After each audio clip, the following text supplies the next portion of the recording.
কারণ সাথে যখন অস্ত্র আসে তখন সাধারণ মানুষ থেকে একটু দূরে সরে যেতে হয়।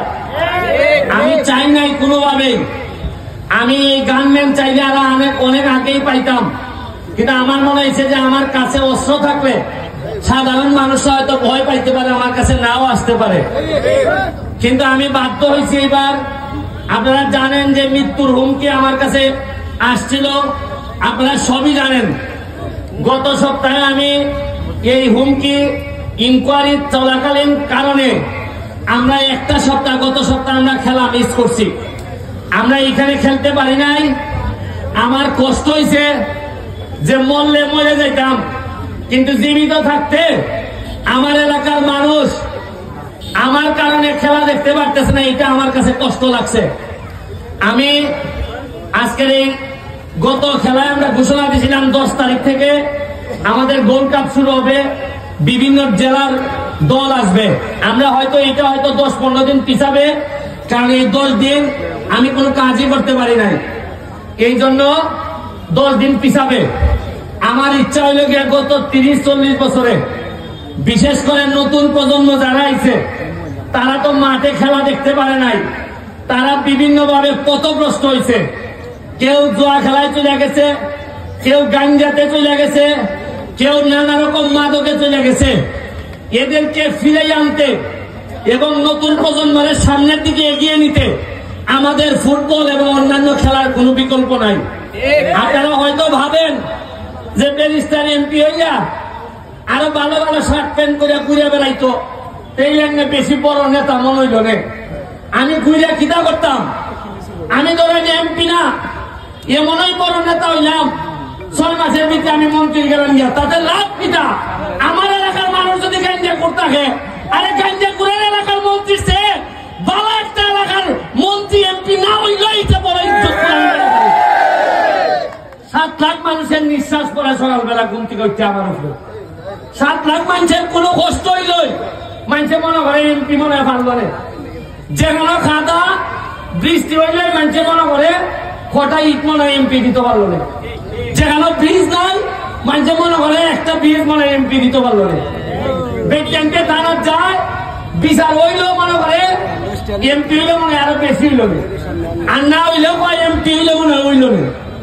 মারামারি, হাসপাতাল, অ্যাক্সিডেন্ট হয়েছে 7টি, টাকার তলে পড়ছে, ভাও ভাঙছে, এখন আইসা আমার দ্বারা যে কিছু পয়সা করে আপনি দিতেই পারেন। এরাও মনে করে যে অ্যাক্সিডেন্ট যেখানে হোক কিছু এমপি সাহেব দিতেই। আমি জানি আমার বাসার যারা আছেন তারা বুঝবা যে আমার দ্বারা কত ধরনের কত রঙের মানুষ হয়, কিন্তু আমি মুখ ফুটতে হইতে পারি না। আমি আল্লাহর ভাই চাইয়া ব্যারিস্টার হিসাবে যা ইনকাম করছি, আপনাদের ছোট একটা উদাহরণ দিই।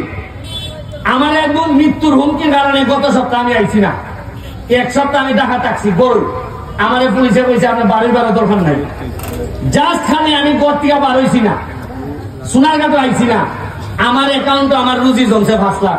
কত? এই 5 লাখ আমার গত সপ্তাহে খরচ করার কথা। ব্যারিস্টার ইনকাম করছি যে টাকা দেয়, এই টাকাটা পুরা রয়ে গেছে। আজকে আমি যে আজকে আইছি প্রায় 7 থেকে 7 লাখ টাকা লিয়েছি খরচ করবার লাগে, কারণ গত সপ্তাহটা রয়েছে। যদি আমি আইতাম যে 5 লাখ খরচা হয়ে গেলাম, এর জায়গায় নমুনা আপনারা হইতেছি। খালি একটা কথা হইয়া শেষ করি, কত বছরের পর বছর এমপি মন্ত্রী হইল সোনারঘাট, আমি খেলে তাও নৌকা না, আমি স্বতন্ত্র এমপি, মনে হলেন দুর্বল। আমি খেলে মাত্র 5.5 মাস হইল না আমি এমপি গিরি শুরু করছি। আমার মানুষের কুল দেওয়ার চিন্তা করে না, মাইনা নিবার চিন্তা হেরে করে, বুঝেন না আপনারা? আমি যদি বাড়াবাড়ি করতাম, আমি যদি মনে হইতো যে বাড়াবাড়ি করতেছে, ইতার পাতা দেয় কিছু পয়সা দিলে মনে হয় ছেড়ে দিব, যেটা আমার পয়সা দিল না, আমার পয়সা দিতে চায় না, মাইনা দিতে চায় মনে করুন। এর মানে হইল গিয়া কুস্তানে কুস্তা আমি করছি যে এরা স্বার্থের মধ্যে লাগছে। আমার কোনো রিক্সাওয়ালায় মারতে হয়নি, আমার কোনো মজুরে মারতে হয়নি, আমার ছাত্র মারতে হয়নি, আমার তো মারতে হয় ওই খাটা সেরা জেলার লেগে আমি থ্রেট হইয়া দাঁড়াইছি। আমার মারতে চাই এরা যারা মনে করে 5 লাখ আম বলে সোনার কাটা যাউন দেখতো না। আমি আপনারা আমার লেগে দোয়া করেন, বাচ্চা যদি তাকি আমি আছি মজা গেলে জানাজা পড়াইয়া নিজের ভুয়া করে আমার মতো যৎখান আদর্শ আছে অৎখান দিয়ে বানাই দিও, কারণ মরণ তো একদিন লাগবো। তাও যদি সোনাঘাট মাধবপুরের কিছু উন্নতি হয়।